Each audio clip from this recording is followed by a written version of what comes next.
오늘 우리가 말씀을 읽기 전에 우리가 주보에 나와 있는 이 겨자씨 고난의 신비, 우리가 이 내용을 함께 한번 읽고 같이 말씀을 우리가 나누겠습니다. 천천히 함께 읽어보겠습니다. 동물원에서 사슴이 새끼를 낳는데 어미가 너무 쇠약해서 걱정입니다. 어떻게 해야 할까요? 의논 끝에 진통제로 무통분만을 해서 새끼를 쉽게 낳았습니다. 그런데 이 어미가 제 새끼를 번체문체하며 도무지 돌보지 않네요. 산고의 고통을 모르는 어미는 애딴 새끼도 몰라보았습니다. 하긴 본디 어미의 사랑은 애간장이 끊어지는 사랑이라 하지요. 사순절입니다. 예수님의 십자가 고난의 길을 따라가는 절기지요. 그런데 그 고난의 의미는 무엇일까요?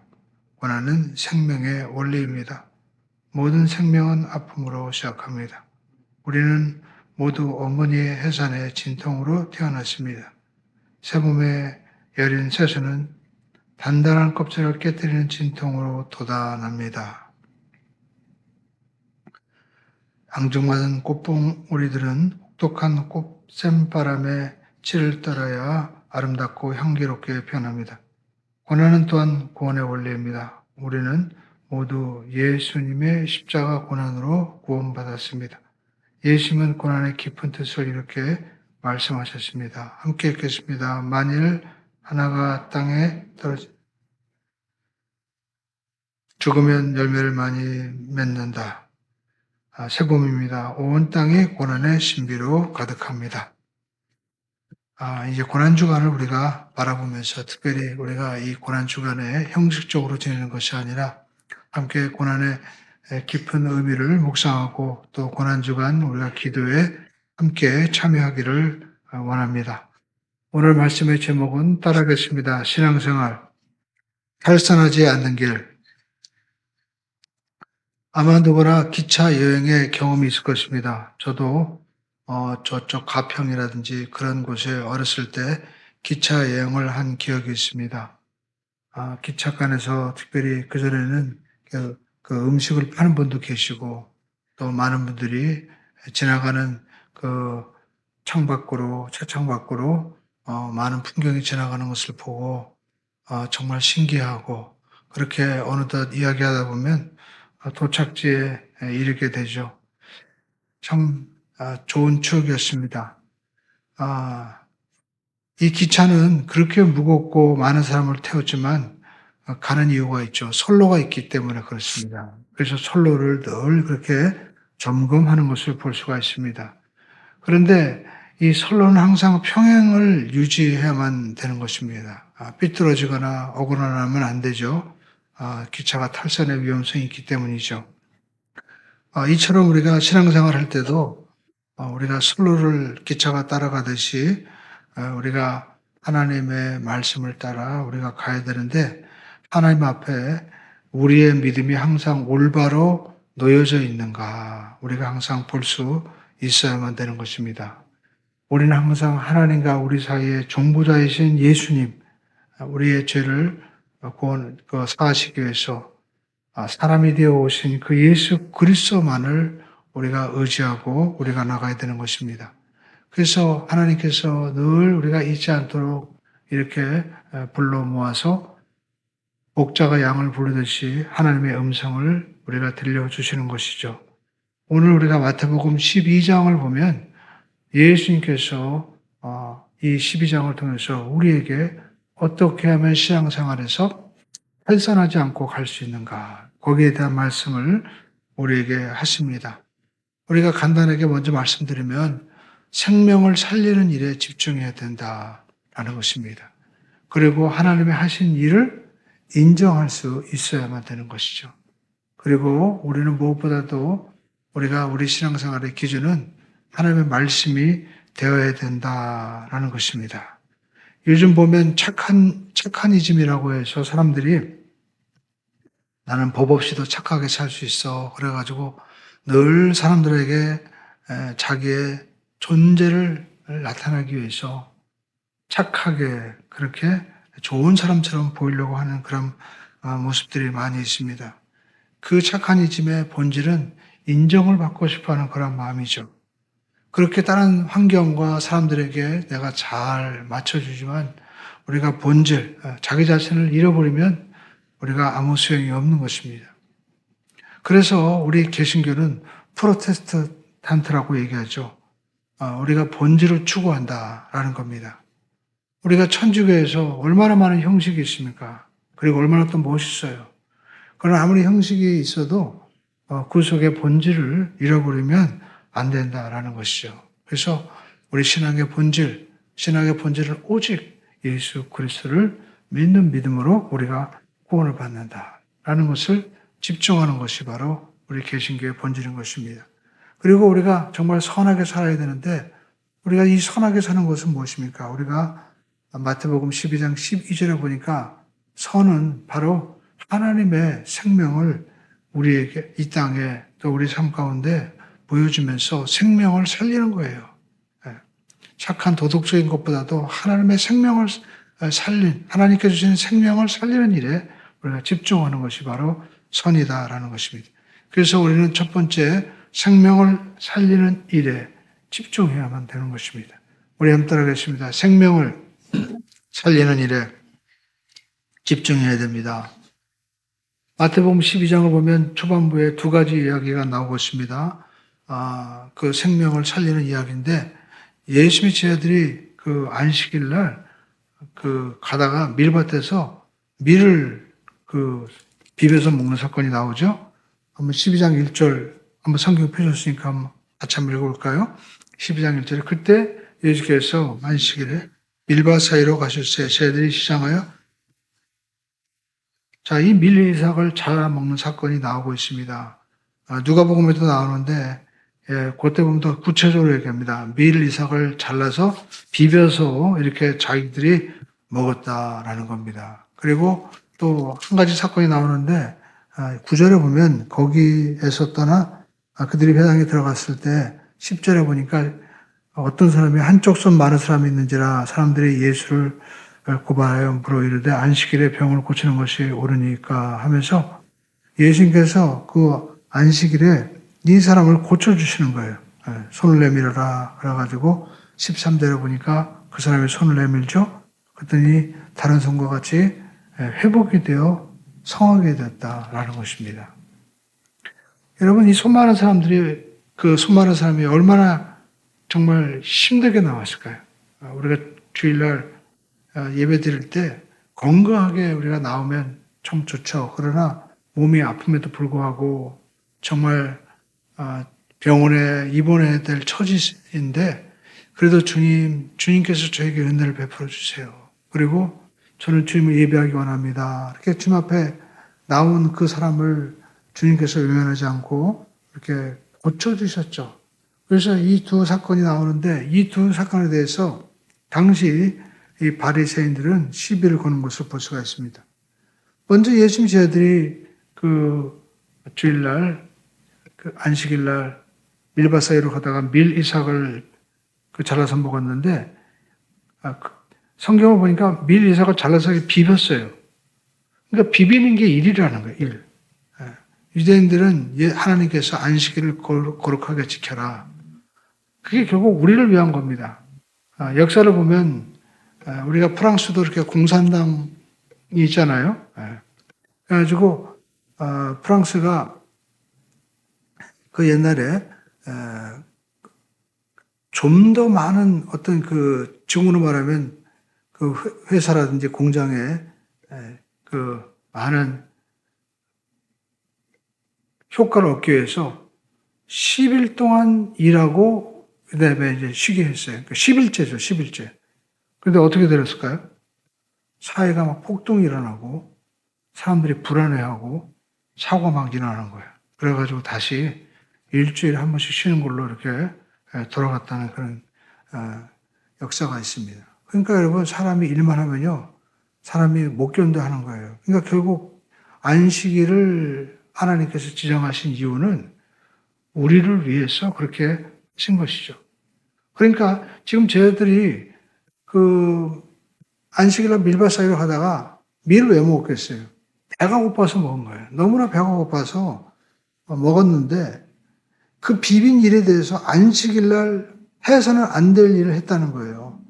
그 안식일을 잘 지켜라 라고 했을 때 그 사람들은 유대인들은 율법을 정해가지고요. 35가지 그걸 또 세분화시켜가지고 안식일 날 우리가 정말 일이라는 게 뭐냐. 걷는 것도 정해진 거리가 있는 거예요. 그 이상은 일이라는 거예요. 그래가지고 우리가 뭐 호주라든지 캐나다 이런 데 보면 유대인들이 모여 사는 곳이 있는데 거기 보면 그 회당을 중심으로 해서 일정 거리에 다 모여 있어요. 왜냐하면 그 거리를 넘으면은 뭐가 되는 거예요? 이게 일이 되기 때문에. 차도 타지 않습니다. 걸어서 딱 거기까지 가는 거리. 그리고 안식일 날은 등도 켜지 않습니다. 심지어 엘리베이터 버튼도 누르지 않아요. 그 일이라고 생각하기 때문에 그렇게 안식일을 철저하게 지킨 거예요. 그러다 보니까 안식일은 쉽게 가지고 밥도 해서는 안 되는 거예요. 그러니까 밀 이삭을 비빈 게 일이라는 거예요.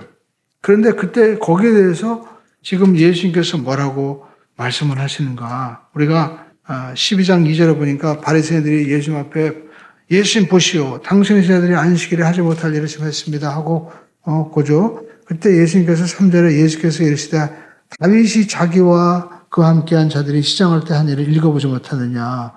우리가 사무엘상 21장에 보면 다윗이 사울 왕에게 쫓길 때 이제 300명 데리고 다녔잖아요. 나중에 600명 되었는데 너무 배가 고파가지고 진짜 아무것도 안 보이는 거예요. 다리가 후들거리고. 그래가지고 성전에 들어가서 제사장에게 먹을 거 달라고 요청했습니다. 그랬더니 그 진설병 있잖아요. 떡들이. 떡이 있는데 그건 제사장만 먹는 거예요. 이거밖에 없다. 그러면서 제사장이 이야기하기를 만약 너희들이 부정한 일을 하지 않았으면 먹어라 라고 얘기하잖아요. 그래서 먹고 그들이 힘을 얻은 거예요. 자, 그러면서 예수님께서 하시는 말씀이 그건 거죠. 다윗도 규례를 어겼지만 그 떡을 먹었다. 왜? 하나님은 우리가 굶어 죽는 거 원하지 않는다는 거예요. 살기를 원하신다라는 것입니다. 그래서 민수기 28장에도 보면 제사장이 일을 하는데 주일날은 양을 더 잡아요. 2마리를 더 잡습니다. 제사장은 더 거룩하게 지켜야 되잖아요.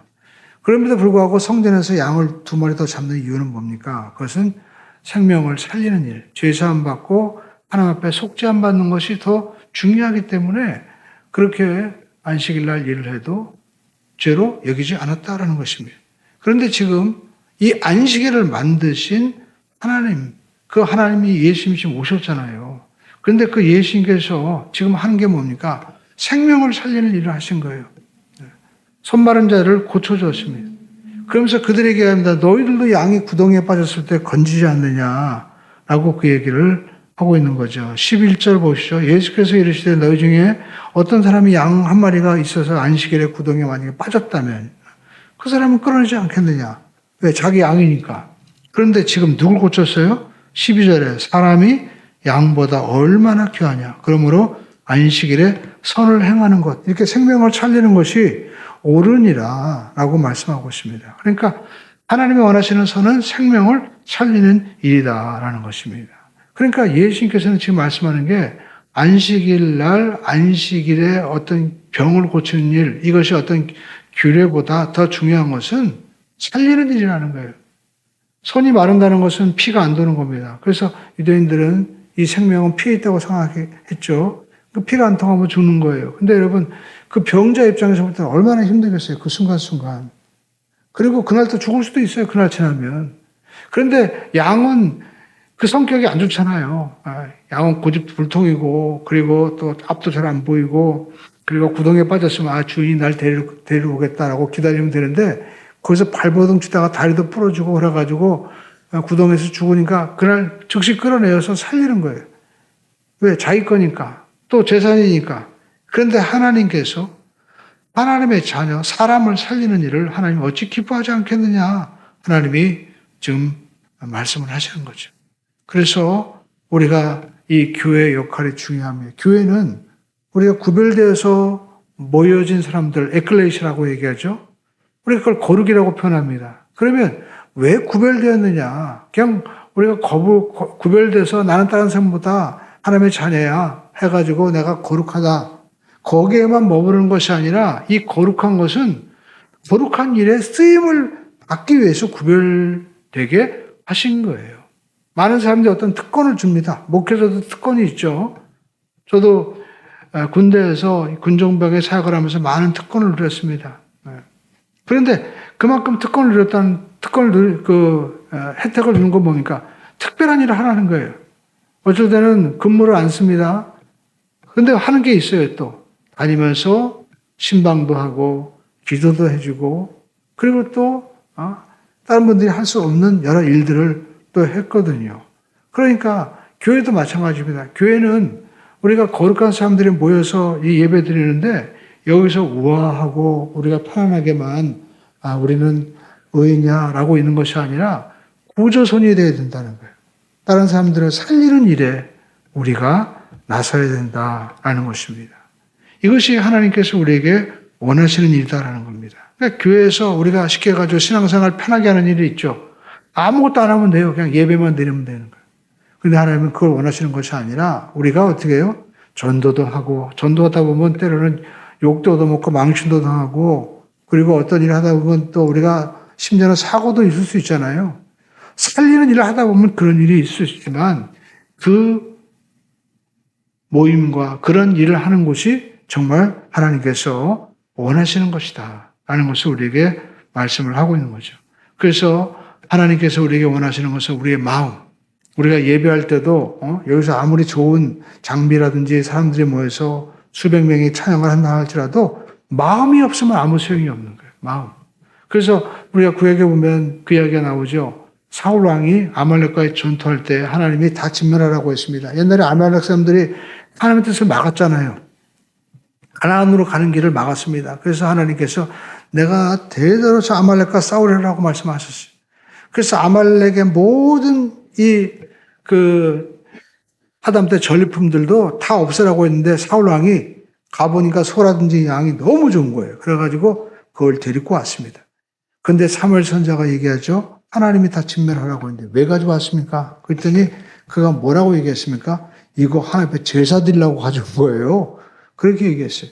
그때 사울 왕에게 사무엘이 한 말 했습니다. 순종이 제사보다 낫고 듣는 것이 수양의 기름보다 낫다. 그러니까 여러분 우리가 하나님 원하는 건 뭡니까? 우리가 하나님 앞에 마음을 드리고 원하는 거예요.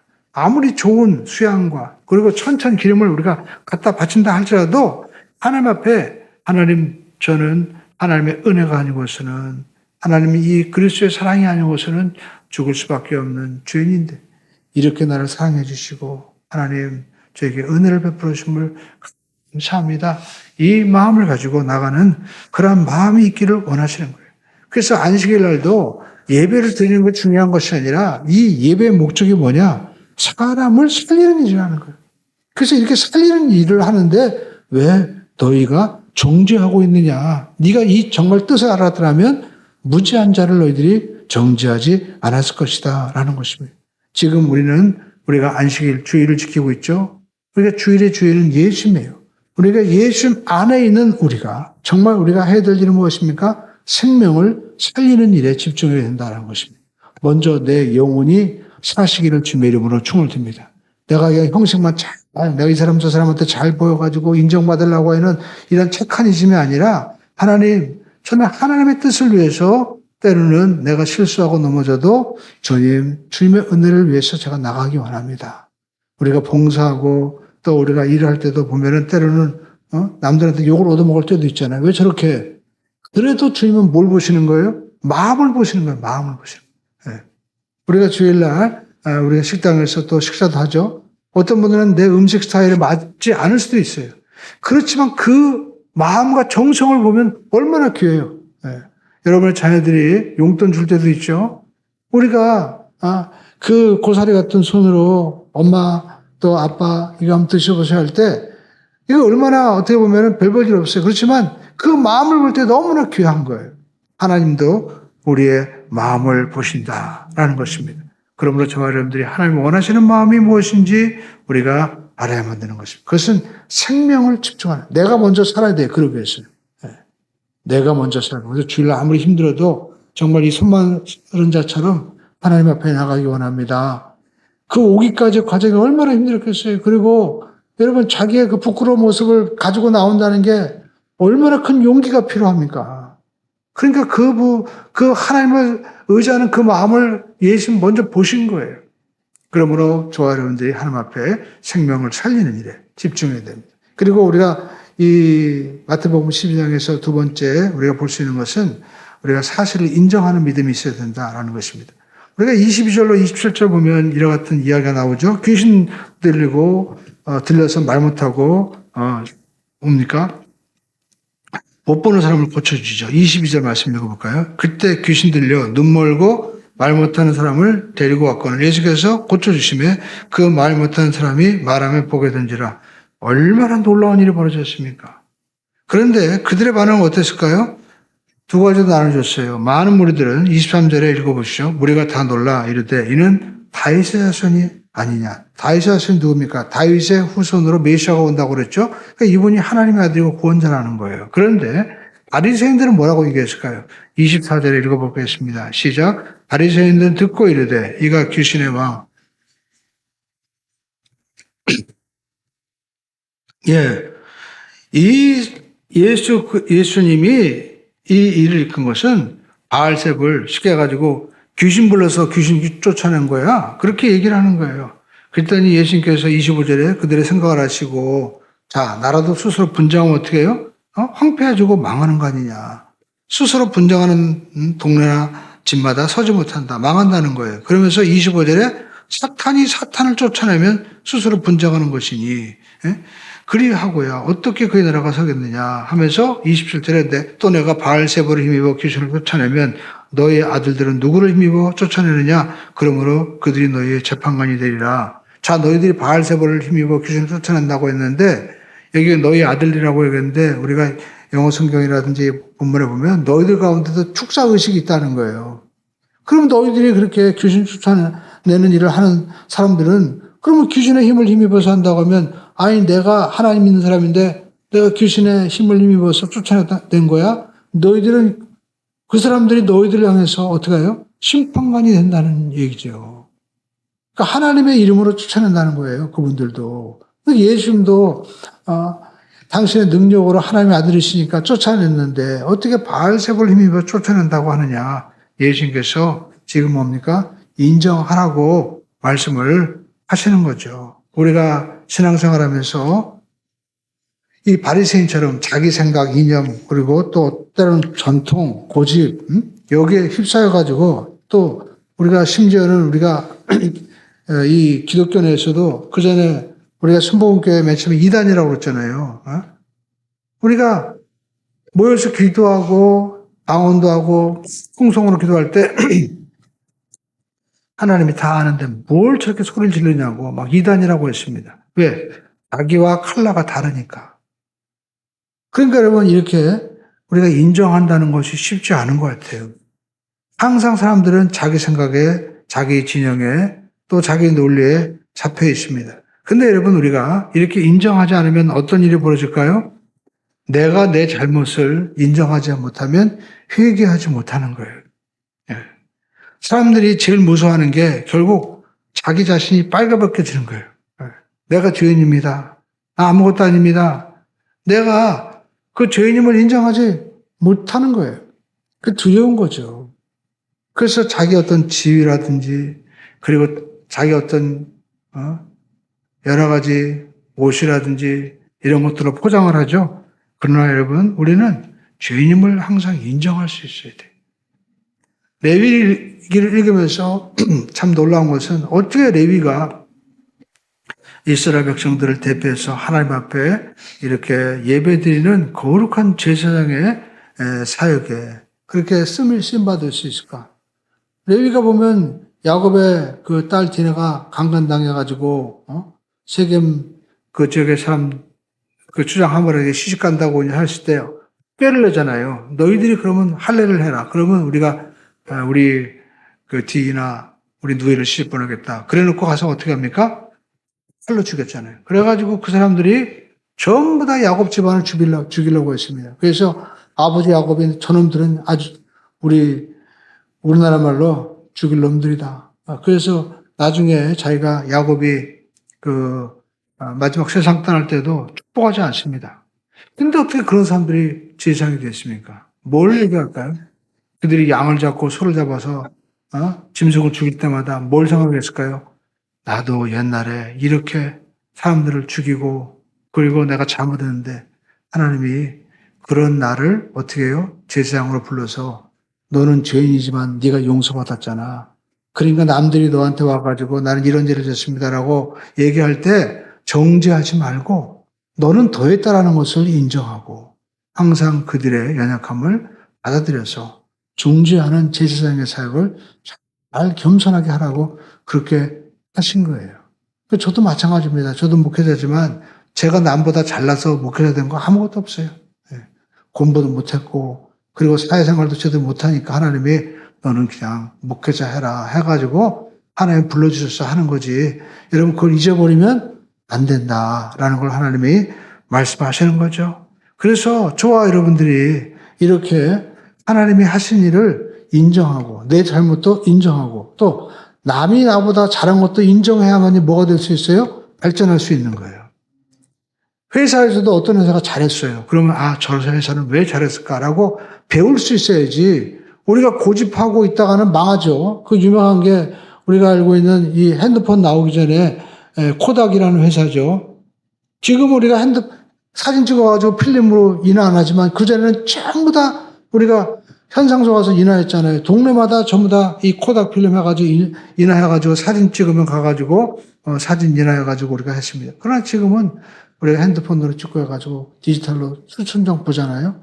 근데 재밌는 건 코닥이라는 회사에서 연구원이 그렇게 디지털로 하는 걸 갖다가 맨 처음 발견했어요. 근데 그 사람도 어떻게 해요? 에휴, 뭐 이렇게 영상으로 보는 거 사람들이 원하겠어. 필름으로 남아야지 해가지고 그 분야를 발전 안 시킨 거예요. 그래가지고 그 코닥이라는 회사는요, 망해버렸습니다. 여러분, 백화점 보시죠. 요즘에는 코닥 의류가 또 나오더라고, 보니까. 그러니까 우리가 회사도 변하지 않으면, 남의 잘한 것을 인정하지 않으면 우리가 이렇게 넘어질 수 있다라는 겁니다. 신앙생활도 마찬가지입니다. 잘한 것은 잘했다고 인정해 줘야 돼요. 우리 옆에 분에게도 인정하십시다. 잘 오셨습니다. 대단하십니다.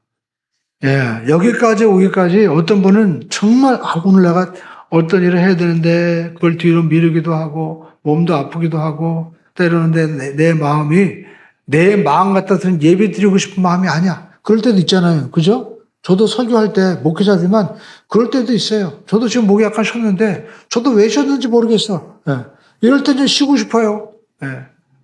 특히 월요일날 제가 또 사업장에 가서 예배 드리는데 그건 아침이에요. 그러면 새벽 예배 드리고 그리고 기도하다가 가는데 그때도 목이 다운돼 가지고 소리가 안 나와요. 그때는 진짜 너무 힘들 때가 종종 있어요. 근데도 불구하고 우리가 하나님 앞에 정말 어떡합니까? 나와서 예배하고 나가는 거 이거 정말 하나님의 은혜고 또 그렇게 나온 분들을 우리는 격려할 수 있어야 된다는 겁니다. 여러분 우리가 오늘 식사할 때도 식사 준비해 주신 분들을 우리가 격려해 주시고 인정해 주세요. 한번 연습해 볼까요? 이렇게 마시는 건 살다 처음입니다. 그렇게 인정해 주시는 거예요. 또 우리가 교회도 이렇게 리모델링 됐죠? 그리고 또 바깥에 이렇게 조경도 이렇게 나무도 잘라지고 그러잖아요. 그러면 두 가지를 볼 수 있죠. 저 전에 나무가 좀 풍성할 때가 좋았는데 이렇게 잘라가지고 너무 삭막하다. 그렇지만 또 어떻게 해요? 시원하네. 아주 잘 됐네. 그렇게 또 우리가 볼 수도 있는 거예요. 그래서 우리는 긍정적으로 생명을 살리는 말로 우리가 인정해 주시고 나가기를 주님의 이름으로 축원드립니다. 저도요, 그 전에 보면 머리가 길었거든요. 그래서 저도 머리 자르니까 맨 처음에 어색하더라고요. 그런데 머리 자르니까 좋은 게 있어요. 뭐가 좋을까요? 드라이 할 때 너무 금방 해요. 그전에는 한 10분 했는데 지금은 머리 할 때 그냥 한 몇 분만 하면 금방 말라요. 너무 좋은 거예요. 똑같이 머리 잘라도 어떤 사람은 머리가 너무 짧아가지고 스포츠머리 해가지고 군인 같다라고 얘기하는 사람, 얘기하는 분도 있고 어떤 분은 너무 보기 좋다고. 그러니까 우리는 기왕이면 말도 그 사람을 살리는 말로. 할렐루야.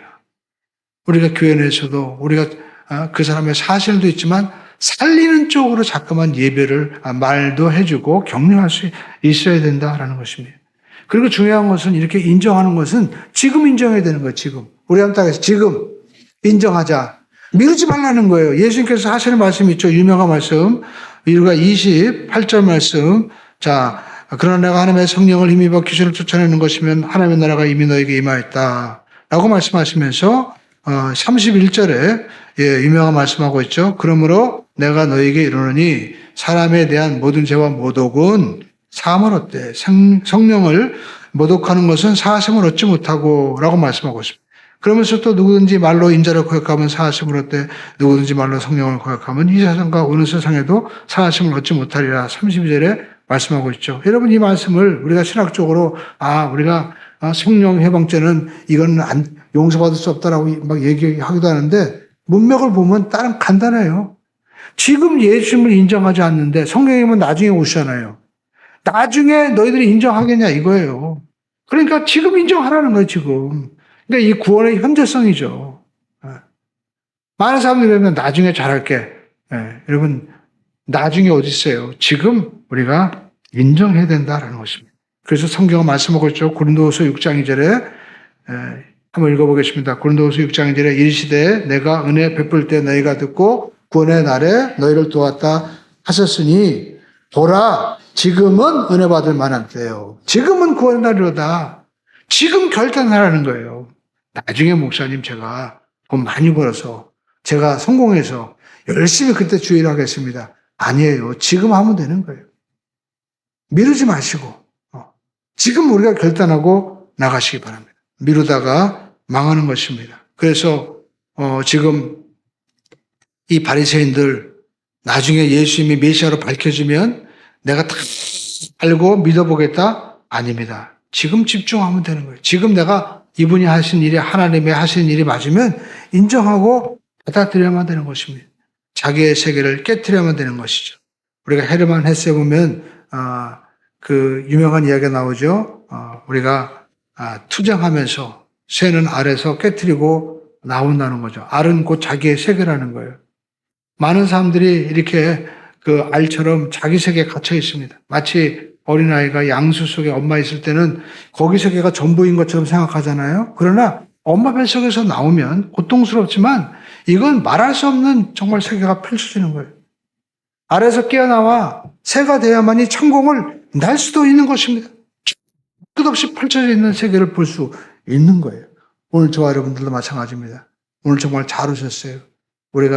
내가 살고 있는 자리 시켜가지고 우리가 거실에 소파에 누워서 TV 보는 게 얼마나 좋아요. 그러나 말씀의 세계로 우리가 나올 때 하나님께서 우리에게 주시는 새로운 영적인 세계, 말씀의 세계, 영생의 세계가 펼쳐지게 되는 것입니다. 그러므로 저와 여러분들이 우리가 신앙생활하면서 생명의 일에 우리가 집중을 우리가 하시고 또 특별히 하나님께서 하시는 일들을 우리가 인정할 수 있는 그런 겸손한 믿음이 되어야만 될 줄로 믿습니다. 그리고 세 번째, 따라가시면 하나님의 말씀을 믿어야 합니다. 여러분 우리가 38절 이하에 보니까 여기 몇 사람이 나왔어요. 어떤 사람이 있냐면 한번 읽어볼까요? 읽어보겠습니다. 시작. 그때 서기관과 바리새인 중 몇 사람이